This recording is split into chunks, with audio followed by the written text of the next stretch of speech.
Seja bem-vindo ao Causa das Coisas, mais um Eurogrupo no fim de semana e a promessa de nova reunião ainda esta semana.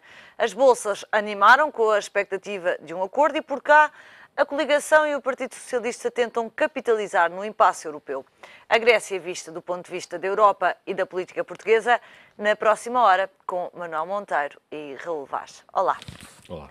Então, Manuel Monteiro, começava por si. De facto, tivemos um final de semana em que parecia que não havia acordo possível. Entretanto, durante o fim de semana, mais aproximações entre as partes. Esta manhã tivemos também, no início desta semana, a reunião do Eurogrupo e agora parece que pode haver aqui algum tipo de acordo. Como é que acompanhou este processo? Olha, eu acompanhei com alguma normalidade, apesar da tensão normal que existia e do impacto que pode vir a ocorrer, ou que poderia ocorrer caso a Grécia não viesse a celebrar um acordo. Aliás, ainda não veio formalmente. Vamos ver o que é que hoje a reunião dos chefes de Estado e de Governo dá e o que é que a próxima reunião do Eurogrupo também demonstra. Porque nós, se estiver... Eu tenho um pouco a noção de que nós vamos todos abordando uma matéria em função daquilo que nos dizem, não é? Que nós não estamos dentro, eu pelo menos não estou dentro dos textos concretos, das conversações, etc, etc. E, portanto, eu hoje passei, aliás, algum tempo a ver notícias de outros canais informativos, até estrangeiros, e até acompanhar minimamente os jornais franceses e jornais, inclusive até norte-americanos, que estão a refletir sobre esta mesma matéria e, portanto, acompanhei com alguma normalidade porque há uma coisa que me parece fundamental ser dito e que é o seguinte: eu creio que, independentemente da onda de choque que poderia existir para vários países, nomeadamente para um país como Portugal, seguramente para a Grécia em primeira instância. Caso não haja, ou caso não existisse um acordo entre a Grécia e os restantes países membros do Eurogrupo, eu creio que há aqui questões de natureza política que inevitavelmente têm de ser refletidas. A primeira é de que, havendo um acordo, e não sabendo eu, repito, os termos exatos desse mesmo acordo, é que o governo grego, entre a espada e a parede, optou pela parede. Porque isso parece-me inquestionável. Quer dizer, repare, há aqui uma questão, sem eu querer ser muito maçador sobre isto, porque tenho pensado muitas das vezes sobre esta matéria, que é a seguinte: nós estamos pela primeira vez a assistir de uma forma mais objetiva a um diferendo entre as soberanias nacionais e o poder europeu. E estamos a perceber que a soberania nacional conta pouco, ou conta muito menos do que aquilo que os povos pensavam que contavam. Para o bem ou para o mal, o partido Syriza, quando se candidatou-se com uma agenda. E essa agenda não era nem de perto nem de longe compatível com a agenda dos restantes países membros da União Europeia e principalmente da Alemanha. Vamos ser claros, o que aqui conta fundamentalmente é a Alemanha. E aquilo que se vem demonstrar é que, diga-se o que se disser, é que as soberanias nacionais, tal qual nós pensávamos que existiam, ou que existiram, deixaram de existir. Ponto final. Portanto, os partidos, quando se candidatam, devem dizer aos cidadãos claramente o seguinte: nós temos este programa, mas a aplicação concreta deste programa implica a saída do euro ou implica a suspensão nos mecanismos económicos e financeiros. Caso contrário, não é possível. Quer dizer, eu penso que a democracia só ganha quando os partidos que se apresentam a votos forem claros e forem transparentes nesta mesma matéria. Porque ter sol na eira e chuva no naval ao mesmo tempo, isso já se demonstrou que é claramente impossível. Foi para isso que serviu a Grécia?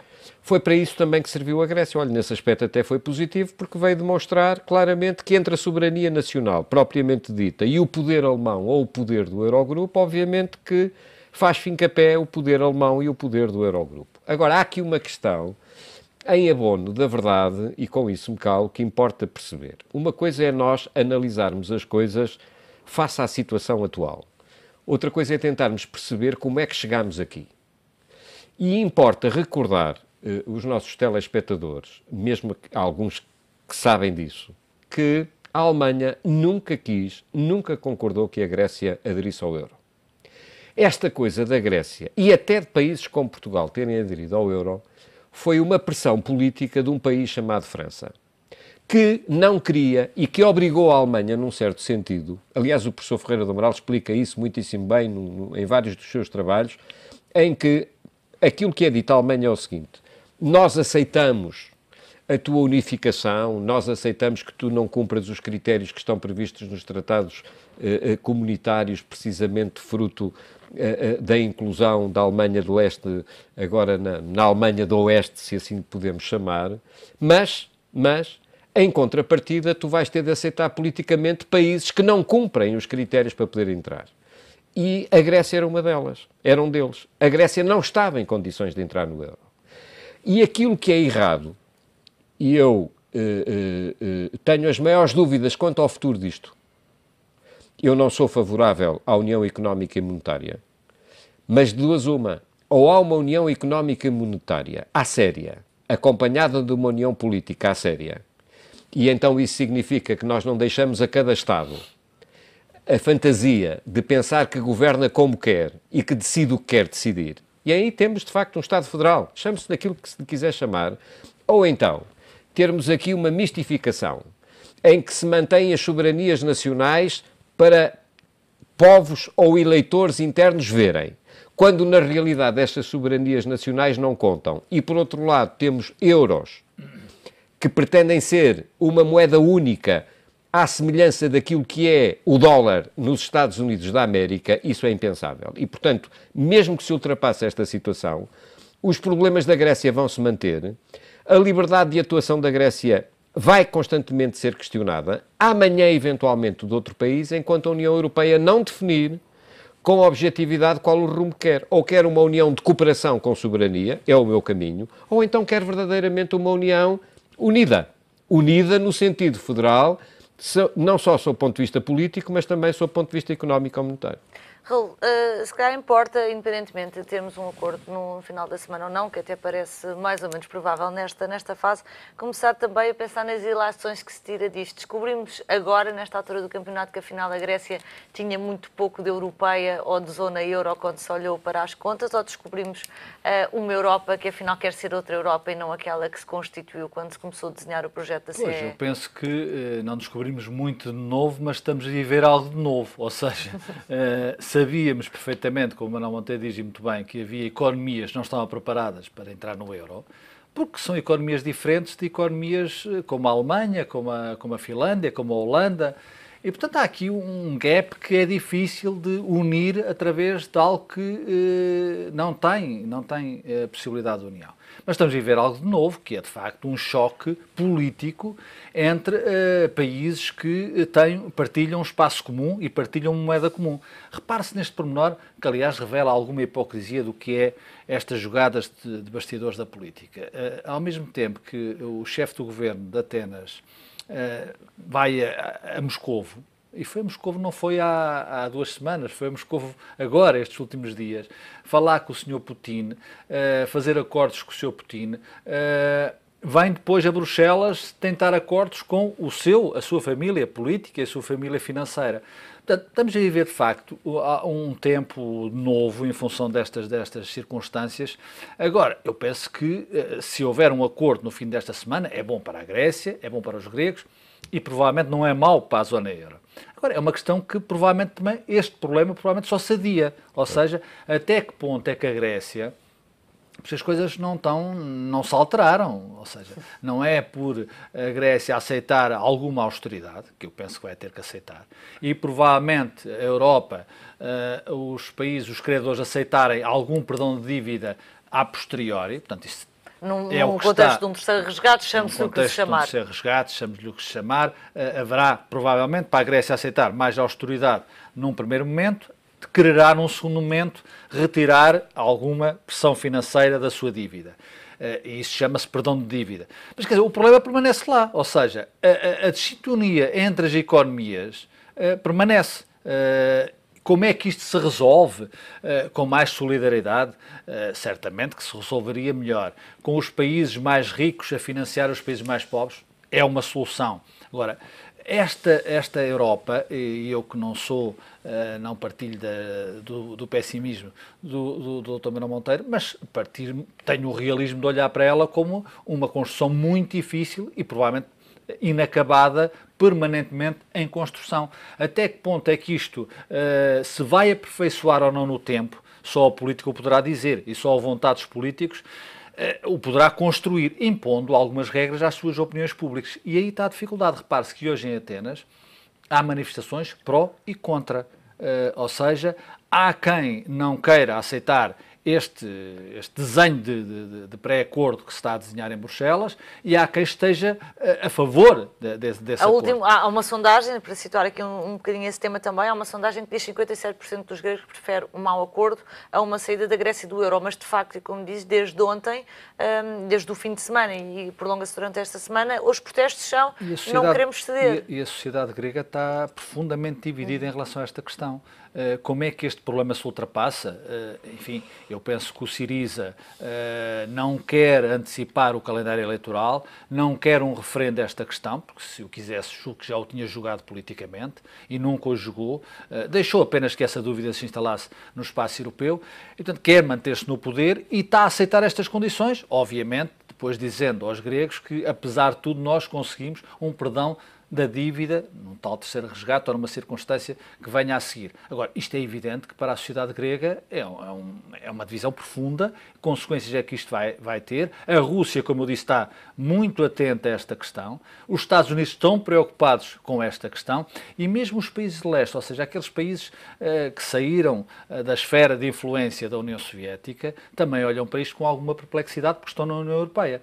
Este jogo é um jogo de alto risco e é um jogo que politicamente não tem, na minha opinião, um desfecho tão previsível como aquele que está a ser dado a entender nos corredores de Bruxelas. Aliás, porque falas nos países mais pobres, creio que foi Donald Tusk, se não estou em erro, pode ter sido Juncker, que dizia justamente como é que nós vamos explicar aos países mais pobres da União Europeia que há um país que vive melhor que eles e a quem nós estamos a perdoar dívida e a ajudar mais do que estamos a ajudar a eles. Não sei se vive melhor, sei que comparando salários mínimos é evidente que exemplo. Agora há um problema na Grécia que se criou nos últimos 5 anos, que é um problema de facto muito grave em termos sociais e em termos políticos, que esses países não têm, porque obviamente também nunca tiveram um nível de vida como a Grécia já atingiu.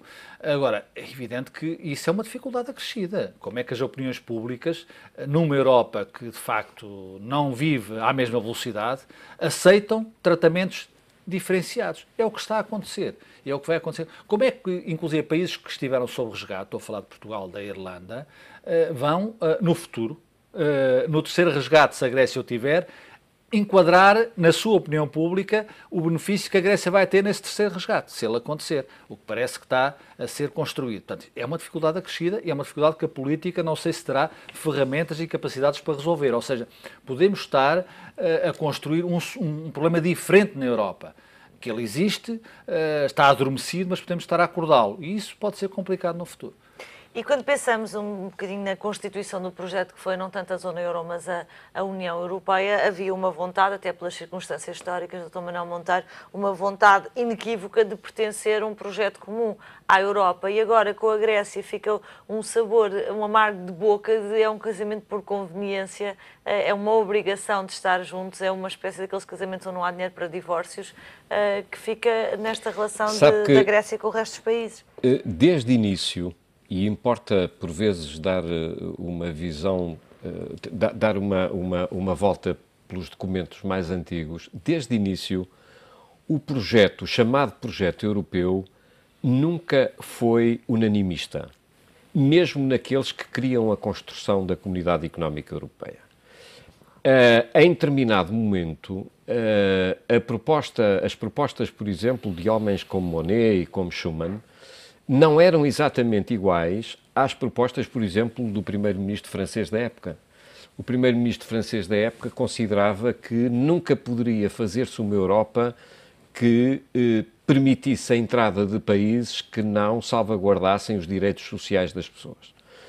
E estando a dar um mote completamente distinto em relação, por exemplo, a outro tipo de países que privilegiavam o lucro e a economia mais do que a questão social. E, portanto, desde o início, que a ideia de construção europeia nunca foi uma ideia a uma só voz, foi sempre uma ideia a várias vozes e a várias velocidades. Portanto, aquela perspectiva de que nós não podíamos aceitar uma Europa à la carte a várias velocidades é uma perspectiva errada, quer dizer, desde início que isto está subjacente, quer dizer, desde o início. É evidente que depois cada pessoa que comunica pretende comunicar de acordo com aquilo que lhe interessa. Isso é assim na política externa. O desafio também é aperfeiçoar esse Claro, mas ouça, agora, a grande questão é que, repare, muito pouca gente deu importância ao Tratado de Amsterdão, porque deu-se muito mais relevância ao Tratado de Maastricht e, portanto, depois de Maastricht, Amsterdão era assim uma espécie de parente pobre dos tratados comunitários. A verdade é que o Tratado de Amsterdão, entre outras coisas, veio permitir a existência de uma coisa chamada cooperações reforçadas, que não era mais do que uma manifestação objetiva de demonstração de que dentro do espaço europeu poderiam existir várias velocidades.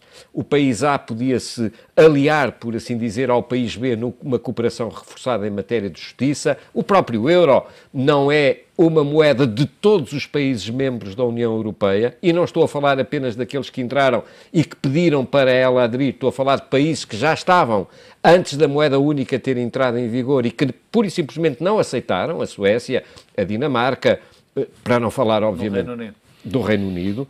Agora, a grande questão que se coloca, para mim, e você tocou aí num ponto, é que os interesses geopolíticos ou os interesses geoestratégicos, se assim possamos chamar, são múltiplos e variados. Quer dizer, repare, os Estados Unidos da América olham com preocupação para a situação da Grécia, o que não significa que a sua preocupação seja exatamente a mesma preocupação da França, da Alemanha ou de Portugal. Não significa de tudo. Em relação à Grécia, quer dizer, porque mesmo quando os Estados Unidos da América vêm dizer importa que a União Europeia esteja unida, a perspectiva de união dos Estados Unidos da América em relação à Europa... É contra a Rússia. Isso é contra a Rússia, exatamente. Não é a perspectiva que muitos ditos europeístas têm, dizendo, vejam que até o Sr. Obama... Portanto, as coisas são completamente diferentes, ou seja, cada país que conta e aqueles que não contam, mas querem voltar a contar... têm permanentemente, não há uma visão pessimista, é uma visão realista dos interesses estratégicos de cada Estado. E essa questão é uma questão relevante. E a segunda questão é esta. Nós, para o mal ou para o bem, avançamos numa lógica da globalização, e a lógica da globalização foi uma lógica puramente económica, esquecendo-se que o caminhar dos povos é sempre mais lento do que o caminhar do dinheiro. O dinheiro circula muito mais depressa do que a mentalidade das próprias pessoas. E nós, de um momento para o outro, vemo-nos num mundo em que os mercados ditam isto, aquilo, aquilo outro, Hoje, com a perspectiva da cor, a Bolsa grega e as bolsas europeias subiram 9%. Sem que os povos, os tais que contam para o voto interno, acompanhem à mesma velocidade esses mesmos mercados. Porque, repara, Alexandra, o que é que nós tivemos no passado? Nós tivemos uma vontade de unir a Europa ou exclusivamente pela via espiritual ou pela força militar, e o projeto não é só de ontem, não é? Quer dizer, dá muito tempo que há um projeto militar, portanto, força, e agora um projeto económico. Falta o projeto político-cultural. E ninguém acredite, eu pelo menos não acredito. E é o mais difícil. Ouça, e que será se calhar impossível. Claro. E deixem-me só, eu trouxe, há pouco você estava a perguntar o que é que eu andava a ler, estava a reler um livro do Sr. Burke, que é considerado um dos gurus, como sabe, do pensamento conservador, e às tantas o Sr. Burke, que chama a atenção, e que já chamava a atenção quando escreveu isto, que a Grécia, que é o berço da democracia, também foi o berço da ditadura. Portanto, a Grécia não foi apenas democracia, teve ditadura, teve tirania. Mas em dado momento ele diz, há aqui uma frase, se me permitem, porque penso que vem muito ao encontro daquela que é a situação dos povos. Dizia ele, no tempo de Péricles, considerado o grande pai, o grande guru da democracia, um dos períodos mais ilustres na história daquela república, estamos a falar de Atenas, um rei do Egito enviou aos atenienses uma doação de trigo. Eles foram suficientemente mesquinhos para aceitá-la. E se aquele soberano egípcio tivesse tido em mente arruinar aquela cidade de perversos alienados, não teria podido encontrar um método mais eficaz para o fazer do que aquela ilusória generosidade. E, portanto, esta perspectiva é a perspectiva com que tem sido construída a União Europeia. Uma ilusória generosidade.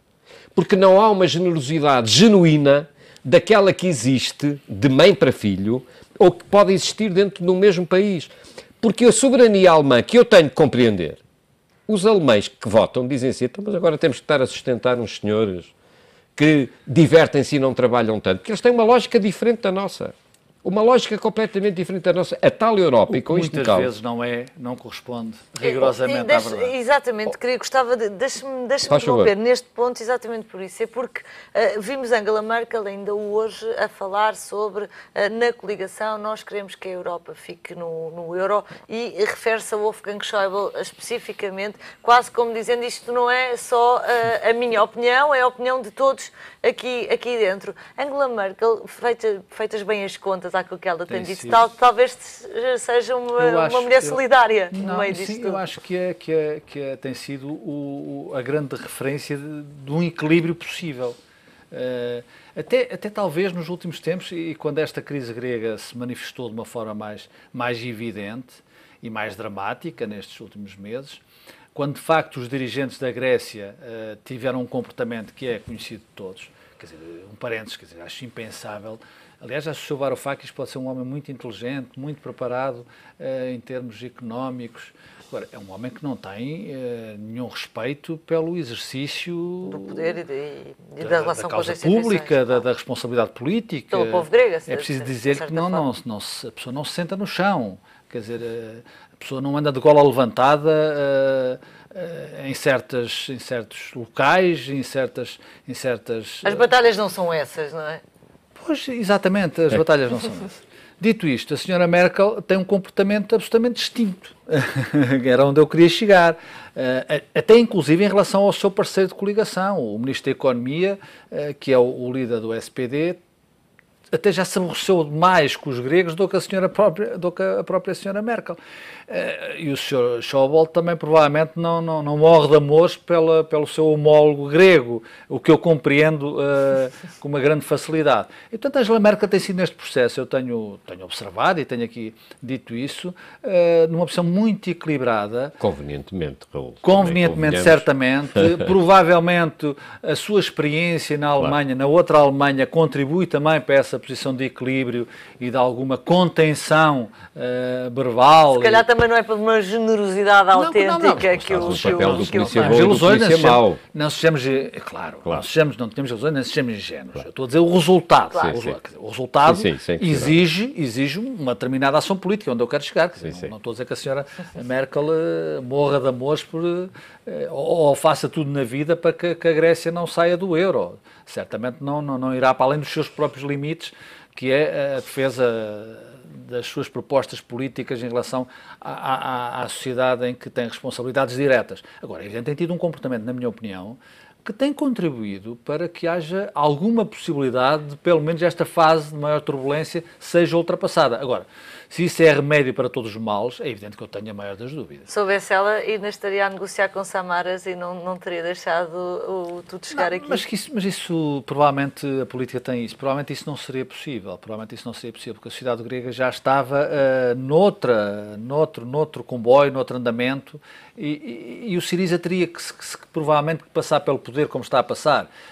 E por isso acho que uma parte da sociedade grega hoje olha para o Syriza de uma forma diferente do que olhou há alguns meses. Raul, você repara, nós temos aqui... O Syriza está no poder, não está no poder há meio ano, uma coisa que o valha. Mas nós temos meio aqui, ano não é nada. No meio desta turbulência... E vejam o que já aconteceu. Aliás, as cedências do Syriza, é preciso dizer, exatamente, são quase absolutas, também é preciso dizer isto. Quer dizer, é uma capitulação. Aliás, o que se fala hoje é quase uma capitulação. Claro, mas no meio desta... pensões, aumento de impostos, do IVA, etc. No Isto meio é uma capitulação desta... total, ou quase total. No meio desta turbulência económica ou financeira, não é? Aquela que preocupa as agendas imediatas, há aqui ajustes políticos, há ajustes de contas políticos. Não, repare, quer dizer, a União Europeia não gostou da vitória do Syriza. Não gostou, quer dizer, repare, quem quiser jogar dentro da União Europeia tem de jogar entre o PS e o PSD. E o CDS agora alinhado nesta lógica, quer dizer, para nos entendermos. Quer dizer, a União Europeia não aceita que possam vir partidos políticos contra a corrente. Não gosta disso. E quando o Syriza ganha, ainda por cima com aquele discurso, quer dizer, a União Europeia tem também... Há aqui uma questão prévia, que é a questão da dívida à Alemanha, claro. Depois também da dívida à França. Mas há aqui várias questões ao mesmo tempo. Primeiro, a União Europeia, leia-se a Alemanha, está a dar um sinal a todos os países, assim, cuidado, porque nós aceitamos que vocês joguem connosco desde que o jogador se sente direito. A senhora Lagarde, do FMI, disse no outro dia uma coisa que eu nunca tinha visto na minha vida, uma representante de uma organização internacional... Você nem ninguém. Ouça, vir dizer... Para haver diálogo é preciso que existam adultos na sala. Eu, se fosse Ministro das Finanças de um país, quer dizer, ou nunca mais falava com a senhora, ou então chamava a atenção para uma coisa dessas. Mas depois houve uma certa resposta, não sei se acompanhou, quando ele disse que Christine Lagarde tinha que o tratar por... Mas veja ao nível a que isto está a chegar. Mas por outro, se deve lamentar de parte a parte. Mas, Raul, mas por outro lado, há aqui uma questão que é uma questão também objetiva para mim e que você tocou aí num ponto. Isto não se vai resolver enquanto a União Europeia, de uma vez por todas, não disser o que quer. Repare, eu não sou federalista. Não é dizer, é acertar entre si. Repare, não, mas mesmo dizer, porque repare uma coisa. Eu não sou federalista. Problema meu, não é verdade? Não sou...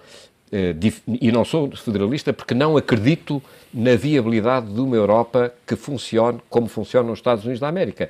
A União Europeia não é a União Americana do Norte. Ponto final. E duvido que alguma vez seja, a não ser que seja pela força. A força tanto pode ser, como eu disse há pouco, pelo poder militar, como pelo poder financeiro. Mas todas as questões que nascem pela força, mais tarde ou mais cedo, vão rebentar. Sim. Bom, mas o que é importante é que haja verdadeiramente um debate político. Repare, dava prazer ver homens como Mitterrand e um senhor com quem eu me dei particularmente bem, que foi presidente da Assembleia Nacional Francesa, o senhor Philippe Séguin, debaterem politicamente que modelo de União Europeia queriam. O senhor Mitterrand a defender o modelo federal do euro... Estávamos num processo algo inicial, é diferente. Inicial, em 1990... Não, inicial em termos de alargamento, em termos de desafios novos para a União Europeia, é verdade. Raul, agora, a questão... Certo, eu percebo o que você está a dizer, agora não era tão inicial quanto isso. Maastricht já tinha sido aprovado há 2 anos. Agora, repara, não, por acaso até o referendo foi sobre Maastricht. Mas repara uma coisa. Hoje, quer-se tudo e o seu contrário. Nós queremos as soberanias alemãs a mandarem, as soberanias espanholas, as soberanias portuguesas. Em que é que isto resulta? Resulta que os países mais pequeninos, como Portugal, fingem que são soberanos, mas soberania não têm nenhuma, como aliás agora se está a ver. Agora, não é para ter, porque é mais importante termos, por exemplo, uma União Europeia em que façamos a eleição de um presidente dos Estados Unidos da Europa. Eu votarei contra, mas eu respeito quem é a favor disso. Sim. Eu respeito porque quem claro... Ou se leva a opção até ao fim, claro, ou não se fica a meio caminho. Mas já há uma ideia que tem um objetivo concretizável. Claro. Deixem-me tornar a coisa mais nacional agora, perguntar-te, Raul, quem é que capitaliza num resultado, num cenário de acordo entre as partes, ou seja, entre Atenas e os credores? O Partido Socialista ou a coligação? Quem melhor souber rentabilizar essa circunstância. Aparentemente, eu acho que podem ambos jogar cartas fortes. É evidente que até agora, com este desacordo e com aquilo que tem acontecido às propostas do Syriza, é evidente que o governo português tem capitalizado. Porque a ideia que se instalou é que quem tem razão, ou quem tinha razão, era quem dizia que aquilo era um conto para crianças. E, de facto, era, como se vai aprovar. Independentemente de chegarmos ou não, no fim desta semana, a um acordo. O que aconteceu é que o Syriza, como dissemos há pouco, foi progressivamente abdicando de todos os seus princípios e propostas. O perdão da dívida, que poderá vir a acontecer numa circunstância absolutamente diferente daquela que era a proposta e a exigência do governo de Atenas, e depois tudo aquilo que tem acontecido à sociedade grega e onde esse braço de ferro com os credores levou, de facto, às condições objetivas de vida sociais e políticas na Grécia. Isto, obviamente, que o governo português disse e fez o contrário.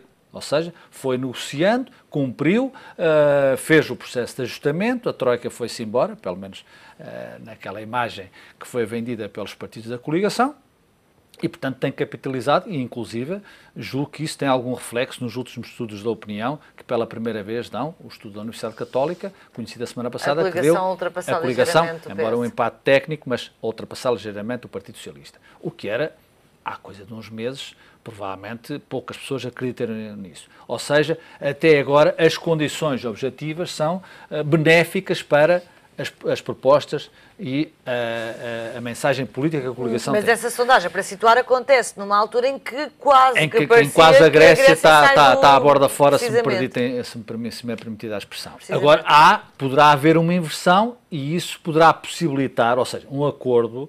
Depois há várias maneiras de vender um acordo. O próprio governo grego dirá em Atenas conseguiu isto, aquilo e aquele outro. E o Partido Socialista em Portugal dirá que, como António Costa tem dito, é preciso falar mais forte com as instituições e com os órgãos, com Bruxelas. Implicitamente, obviamente, de uma forma direta, com Berlim e Frankfurt. E, falando mais forte, perde-se alguma coisa, mas ganha-se, e ganha-se sobretudo aquilo que para o Partido Socialista também tem sido um ponto fundamental, que é a possibilidade de reestruturar a dívida. E, portanto, isso vai ser jogado nesse balanço, sendo que eu penso que a opinião pública portuguesa já percebeu ou já interiorizou nesse aspecto. Eu não estou a dizer com isto que a coligação vai ganhar as eleições, não é isso que eu penso, mas já interiorizou que esta forma do Syriza fazer política e enfrentar ou afrontar com estes argumentos as instituições e os credores dá um mau resultado. A proposta do Partido Socialista, usando aqui as palavras do Raul, no fundo é pôr a Europa a funcionar de uma forma diferente. Isto é credível para os portugueses, porque é essa a ilação que vamos tirar do que aconteceu na Grécia, que a Europa verga? Acho que não. Sinceramente, acho que não. Aliás, era aquilo que eu há pouco lhe procurava dizer, é que aquilo que está a acontecer na Grécia tem essa vantagem. Para mim tem essa vantagem. Tem a vantagem de demonstrar às pessoas que a vontade nacional de países mais pequenos conta pouco. E o Partido Socialista sabe isso. Quer dizer, o Partido Socialista, repara uma coisa, o Partido Socialista teve agora recentemente o Dr. António Costa uma cimeira com o líder, o seu homólogo espanhol. Tem tido várias, pelo menos uma lá e outra cá. Esta mais recente, que foi lá, não é? Esta foi em Lisboa. Esta foi em Lisboa, tem razão. Julgo eu. Em que António Costa diz a frase que a austeridade em Portugal tem que acabar. Diz várias coisas, diz inclusive é que nós podemos passar a ser representados, que é uma coisa que a mim me deixou completamente tolo, podemos passar a ser representados pelas embaixadas espanholas, o que é em vários países onde a Espanha tenha embaixadas, o que é para mim, de facto, mas eu admito que faça parte, mais uma vez, de um clube minoritário, mas que foi, de facto, uma coisa que a mim me deixou completamente fora do sério. Mas adiante. Agora, se repararmos, as declarações sobre o que deve ser a Europa são declarações muito vagas. Quer dizer, porque a Europa tem que se alterar, etc, etc. Mas alterar o quê? Quer dizer, quando os principais líderes do pensamento socialista europeu, do Partido Socialista Europeu, nomeadamente os alemães e os franceses, estão completamente ao lado do pensamento do Partido Popular Europeu e da senhora Merkel. Quer dizer, mas alguém acredita que vai ser o Partido Socialista francês a bater o pé com a padeira de Aljubarrota? Mas já não há padeira de Aljubarrota. A começar pelo Sr. Hollande, que já perdeu completamente. Se o Partido Socialista francês e o Partido Socialista alemão estão ao lado das políticas que são defendidas pelo Partido Popular Europeu, o que é que vai conseguir o Partido Socialista português? E isso está completamente em causa. Portanto, eu acho que ninguém acredita, sinceramente. E, portanto, de duas uma, ou António Costa consegue ter, sondagens valem o que valem, eu também já passei por essa situação das sondagens e era uma coisa terrível, tenho de confessar aqui, sempre que... Na véspera é um problema para mim, mental, psicológico, o que é que vai sair, o que é que não vai sair. E já vi empresas de uma grande credibilidade enganarem-se redondamente, mesmo em Portugal, até nas últimas eleições europeias. Agora, há uma coisa, sejam as sondagens mais corretas ou menos corretas, que há uma coisa que é um grande defeito desta maioria. E você tem-o aqui a referir. É que ninguém acreditava, há uns meses atrás, que se pudesse equacionar a possibilidade do PSD e do CDS voltarem a ganhar as eleições. Há razões para isso. Não, e não são propriamente internas da coligação. Sim. Não, mas ouça, eu acho, ao contrário, eu não tenho bases científicas para lhes dizer o que vou dizer. Toda a gente diz, como é que nós funcionamos? Vem uma pessoa 2, 3, 4, 5 vezes à televisão e vem dizendo uma coisa e aquilo que ele diz é verdade e, portanto, é captado. Vai-se absorvendo. Vai-se absorvendo e, portanto, passa a ser assim. Se alguém perguntar, mas é assim porquê? Porque toda a gente diz. Água mole em pedra dura. Toda a gente diz, mas toda a gente quem? Fulano. Bom, quer dizer, portanto, a força da comunicação, por algum motivo, a comunicação tem força. Se formos tentar perceber porque é que as pessoas acreditam nisto e não naquilo, em termos muito objetivos e científicos, nem sempre conseguimos entender. E só para lhe dizer o seguinte, ainda está para provar, para mim, que a prisão de Sócrates, ao contrário de tudo o que tem sido dito, e eu compreendo que muitas pessoas que o digam, dizem porque lhes interessa que seja assim, mas ainda está para provar, para mim, que a prisão de Sócrates, só a prisão, seja por si fator inibidor ou prejudicial para o Partido Socialista. Outra coisa completamente diferente é o facto, ponto 1, de António Costa se rodear apenas por pessoas que estavam com José Sócrates e por pessoas, para o mal ou para o bem, que no subconsciente dos portugueses têm a responsabilidade pela crise económica a que o país chegou, e, em segundo lugar, por António Costa ainda não ter sido capaz, no meu modo de ver, de ter, dentro do contexto europeu, um discurso mobilizador para a sociedade portuguesa. Relativamente a António Costa, alguém do PS dizia aqui no Económico, lembrava que Manuela Ferreira Leite tinha perdido o PSD por ter ostracizado tudo o que era uma ala que envolvia mais o próprio Pedro Passos Coelho, Miguel Relvas, por aí. António Costa vai travar, acreditas, alguma batalha de pacificação do próprio partido face aos resultados dessas sondagens até às eleições? Tem vindo a travar essa batalha. Eu penso que, ao contrário do que Manuel Monteiro diz, é evidente que o efeito Sócrates, até no próprio António Costa, as pessoas são pessoas e não são autómatos que se adaptam facilmente a uma alteração de circunstância, de situação política. Como eu já tenho dito aqui, o Dr. António Costa foi eleito líder, ele ganhou as primárias no PS, com uma vantagem esmagadora sobre o seu adversário, o António José Seguro, 70-30. Claro que a expectativa era muito elevada, mas passado 2 semanas ou coisa que o valha, o ex-líder do partido tinha um problema que, obviamente, deixou a sociedade portuguesa algo perplexa. Quer dizer, uma coisa é dizer que o engenheiro Sócrates tinha uma forma de comportamento muito peculiar. Outra coisa é ver a justiça a prender, ainda que preventivamente, um ex-primeiro-ministro e ex-líder do Partido Socialista. É difícil de gerir esta circunstância em qualquer parte do mundo, em qualquer partido, e isso, obviamente, retirou espaço de manobra a António Costa. Porquê? Porque é evidente, como o Manuel Monteiro diz, e bem, há pessoas que estão no Partido Socialista e que têm qualidade para liderarem um processo alternativo àquele que é protagonizado pela coligação, que estiveram com José Sócrates, quer dizer, e é difícil apagá-los da fotografia, e mais, muitos deles têm qualidade e António Costa precisa deles, e essa é a grande dificuldade que António Costa tem no partido, ele não pode inventar de um momento para o outro, ou seja, ele não pode fazer como uma equipa de futebol que contrata 5 jogadores, 5 espanhóis e 5 argentinos, e faz uma equipa nova, um partido político não é isso. Vamos esperar que Jorge Jesus faça mais pelo Sporting do que António Costa pelo Partido Socialista, é isso?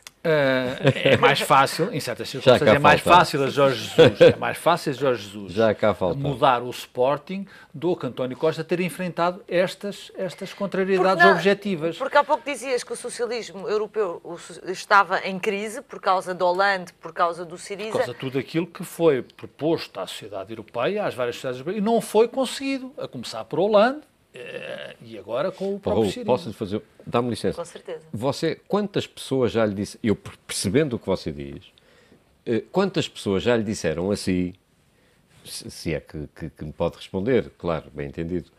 Eu não vou votar PS por causa do facto de Sócrates estar preso. Ninguém me disse isso, mas repara, há uma coisa que também é verdade. Ninguém me disse É que outra coisa é dizer assim, eu não vou votar PS porque estes senhores levaram o país à bancarrota. Isso é diferente. É verdade, isso obviamente que é verdade. Claro. Também é verdade. Mas, simultaneamente, e essa era uma dificuldade para António Costa, é alterar essa percepção Claro. e essa perspectiva, essa leitura também Continua a ser. Continua a ser, com certeza. Até porque a coligação explora, Claro. a coligação irá até ao fim dizer, a escolha é muito fácil. É entre quem nos levou à bancarrota, claro, dizendo que foi o Partido Socialista, o engenheiro Sócrates, e quem nos tirou da bancarrota, que segundo a coligação foi o Dr. Pedro Passos Coelho e o Dr. Paulo Portas. Isto vai ser claro. a carta permanentemente em cima da mesa que a coligação vai ter. Mas, simultaneamente, o Dr. António Costa teve dificuldades que não estavam no seu, não estavam nas suas perspectivas e na sua avaliação, que foi que o Partido Socialista divide-se. Não é só a sociedade portuguesa que se divide em relação a Sócrates, porque também se divide a sociedade portuguesa. É o próprio Partido Socialista. Você ter pessoas do Partido Socialista que acham, a começar pelo Dr. Mário Soares, depois podemos dizer qual é o efeito disso, mas que certamente terá algum efeito no interior do Partido Socialista, acham que... Agora imagine você, o engenheiro Sócrates cá fora, imagine você, o engenheiro Sócrates cá fora, a falar todos os dias... Sim, mas ouça, mas não é isso. A falar sobre o posto António Costa, o que não se diria também. Com certeza, não é? Com certeza, mas quer dizer, repare, não, mas apesar de ter o engenheiro Sócrates cá fora, certamente teria a obrigação, e é uma pessoa inteligente, de alinhar com, repare... Mas eu não digo alinhar, é mas porque é um homem que esteve em condições emocionais extremas. Estaria sempre a responder cada vez que o atacasse. Claro, mas não sei. Fez uma tremenda campanha contra António José Seguro. O engenheiro Sócrates queria que António Costa, e não vamos agora imaginar que Está a imaginar que Sócrates se calava sempre que visse alguém do governo atacar o PS com a governação que ele tinha tido. É diferente, Manuel Monteiro, é diferente. Não sei o que seria pior para António Costa. Sem este problema, do que ter Sócrates com este problema a fazer a mesma coisa. Ouça, eu percebo o que você está a dizer. Eu acho que... Ouça, no outro dia, Passos Coelho disse uma coisa numa entrevista ou numa comunicação, já não sei ao certo, que para mim foi fatal. Para quem? Para o PS. Porque quando disse... A melhor prova de que o programa de governo está correto é o programa macroeconómico do Partido Socialista, que não o questiona, apenas faz nuances quanto ao tempo de aplicação. Porque, repara, o próprio Partido Socialista vai dizer é preciso acabar com a austeridade, mas a sobretaxa do imposto não acaba já, é daqui a 2 anos. O governo acaba daqui a 4, nós é daqui a 2 anos. De facto, eu não voto PS, como você sabe, não sou socialista, não votarei nunca Partido Socialista. Ponto final. Saber se vou votar na coligação ou não, isso tenho as maiores dúvidas também. Bom, mas já a verdade... admiti votar. Não. Tenho as maiores... Não, admito... Provavelmente aqui foi um lapsus de língua, quer dizer, tenho muitas dúvidas quanto a isso, para lhe ser sincero. Mas... Eu tenho que reconhecer que António Costa e o programa do Partido Socialista, tal como o programa do Partido Social Democrata, é o programa do memorando, é o programa europeu. Portanto, os partidos políticos nacionais... A única diferença... Sem que o PS pareça mas é a única diferença é uma diferença de argumentação política. Ou seja, nós fomos para o poder, vamos tratar este problema de outra forma. Ou seja, com outra argumentação, com outra narrativa. Vestidos de outra forma. Exatamente. E falando noutros fóruns. Agora, é evidente que entre o Partido Social Democrata e o Partido Socialista em relação à política europeia, em relação ao resgate que Portugal teve que aceitar, a diferença não pode ser substancial. E o Dr. António Costa sabe isso, julgo eu. Penso que saiba isso. Em que é que jogava ou joga, e joga, António Costa? É no cansaço que as pessoas têm em relação Mas a Grécia fez as pessoas sentirem-se menos cansadas da austeridade. A Grécia fez as pessoas, eu diria, aceitarem com outros olhos a austeridade. Eu admito isso. Ou seja, mais uma dificuldade acrescida para o Dr. António Costa. Nada ajudou. Claro, nada tem ajudado. Portanto, António Costa tem 3 meses para ter alguma sorte em relação a este diferendo europeu e, portanto, que a Grécia, de facto, não saia do euro e que haja algum que o Partido Socialista, que o Syriza e o Partido Socialista possa rentabilizar politicamente... Pode ser a reestruturação da dívida, por exemplo. Pois, algo do género. algo do género. Portanto, aí António Costa poderá argumentar dizendo, afinal eu tinha razão, deve-se esticar a corda, bater o pé, ter força política para chegar a este... Mas com uma agilidade para não ficar colado ao Siriza, é evidente. não é? Quem quiser ver o filme com legendas, está lá que o Siriza abdicou disto, abdicou praticamente todo o seu programa eleitoral. E é difícil celebrar a restauração da vida será devidamente legendado permanentemente pelos adversários políticos do Dr. António Costa. E, portanto, isso é difícil. Além de outra questão que eu acho que tem prejudicado o Partido Socialista muito rapidamente, que é a questão presidencial. Que falamos para a semana, porque já não temos tempo, meus senhores. Muito obrigada pela presença neste Causa das Coisas, que está de volta para a semana, como sempre. Até lá.